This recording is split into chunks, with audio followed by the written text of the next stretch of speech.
फलोदी विधानसभा चुनाव 2023 को लगातार हम आपके सामने लाते रहेंगे और राजनीतिक विश्लेषण के साथ ही चुनावी घटनाक्रम और मतदान प्रक्रिया से लेते हुए सीधे रिजल्ट तक हम आपको दिखाएंगे इसी मंच पर आरएनए न्यूज के माध्यम से आप दर्शकों को।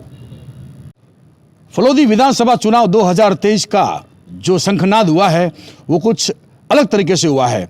लोगों को इंतजार करना पड़ा। प्रत्याशियों की जो नॉमिनेशन, जो नामांकन दाखिल करने की जो समय नज़दीक आ रहा था, उसको लेकर जो इंतज़ार की घड़ियाँ जो थी वो समाप्त होने का नाम नहीं ले रही थी। भाजपा ने अपना प्रत्याशी बहुत देरी से जो घोषित किया, साथ ही कांग्रेस ने तो उससे भी लेट अपना प्रत्याशी घोषित किया, लेकिन कुल मिलाकर घमासान दिखाई दिया और आखिरकार दोनों ही पार्टियों ने अपना प्रत्याशी घोषित कर दिया। हम बात करेंगे इस बार विधानसभा चुनाव में जो शंखनाद कर रहे हैं और जो दोनों ही पार्टियां हैं, उन दोनों ही पार्टियों में से बागी निकल कर सामने आएंगे और वो निर्दलीय प्रत्याशी के रूप में नामांकन दाखिल करेंगे।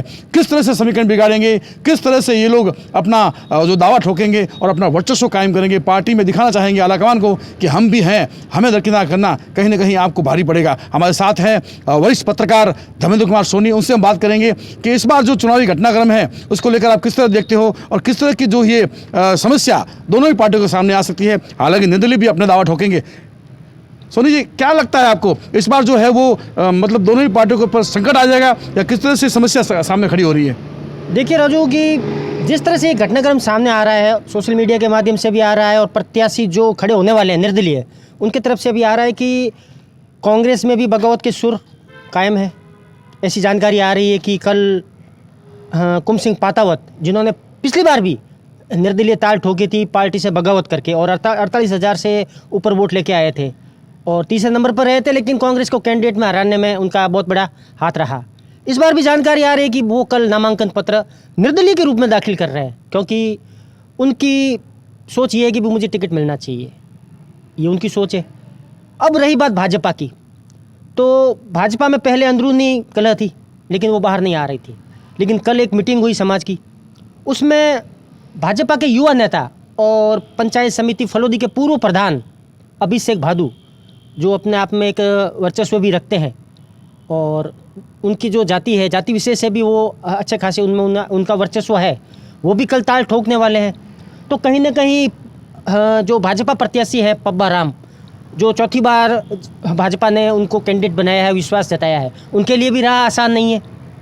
लेकिन प्रकाश संघानी जो कांग्रेस से प्रत्याशी है, उनके लिए राह और भी मुश्किल है, क्योंकि जो बहुत बड़ा वोट बैंक है जो पातावत के पक्ष में जाने के पूरे चांसेज है। अब आगे क्या गणित बैठती है और क्या समीकरण वो बिगाड़ सकते हैं, ये तो आने वाला वक्त ही बताएगा।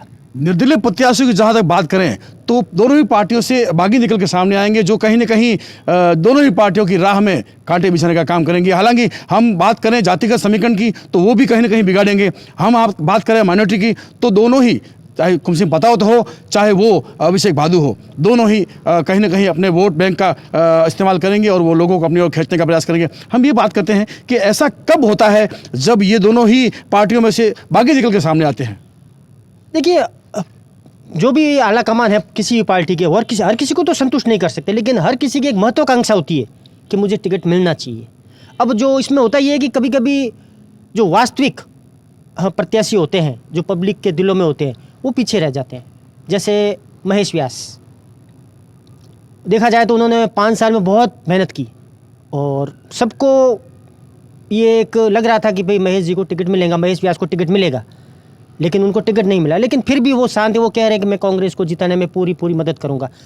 लेकिन कुछ ऐसे बागी भी होते हैं जो मैदान में उतरने के लिए लालायित रहते हैं और वो पार्टी का गणित बिगाड़ देते हैं। खुद जीते या नहीं जीते, हराने की उनकी जरूर क्षमता है। यानी आप ये कहते हैं कि जो बागी के रूप में जो प्रतिनिधित्व कर चुके प्रधान पद पर, वो इस बार कहीं ना कहीं एक बार मेथी चमकने का काम करेंगे। बिल्कुल भाई, जातिगत समीकरण आप देख लो, उनको यदि वोट मिलते हैं तो किस कास्ट से ज़्यादा मिलेंगे? यदि वो खड़े होते हैं, नामांकन पत्र दाखिल करते हैं और अपना नामांकन वापस नहीं लेते हैं, उसके बाद की बात बता रहा हूँ मैं आपको, तो जो भी वोट कटेंगे वो लगभग भाजपा के ज़्यादा कटेंगे। तो भाजपा प्रत्याशी जो है उनके लिए प्रॉब्लम्स आएगी, नो डाउट। अब रही बात कांग्रेस की, तो कांग्रेस में पातावत साहब भी नुकसान पहुँचा सकते हैं। अब जीत हार वो तो बात की बात है। इधर माइनॉरिटी समाज भी कहीं ना कहीं प्रकाश संघाणी को टिकट मिलने से नाराज है। उनकी सोच ये है कि उनके 2 कैंडिडेट्स, आज तक फलोदी विधानसभा में मुसलमान कैंडिडेट 2 आए कांग्रेस से, और दोनों की हार का कारण प्रकाश संघाणी या उनका परिवार रहा। ये उनकी सोच है, ऐसी जानकारी आ रही है। तो वो भी कोई ना कोई कैंडिडेट खड़ा करेंगे, तो जो भी वोट कटेंगे उनमें से 90% से ज़्यादा वोट कांग्रेस के कटेंगे। अब आगे जीत या हार किसकी होती है ये बात की बात है, लेकिन फिलहाल कांग्रेस के लिए भी रहा बड़ी मुश्किल है। यानी इस बार ऐसा लगता है कि जो महेश व्यास को दरकिनार किया गया या महेश व्यास को एक बार होल्ड किया गया, जैसा भी कुछ भी है, तो क्या ब्राह्मण इस बार निर्णायक साबित हो सकते हैं? बिल्कुल, ब्राह्मण वोट बैंक इस विधानसभा चुनाव 2023 में फलूदे के लिए तो 101% निर्णायक साबित होंगे, ये तो कंफर्म है।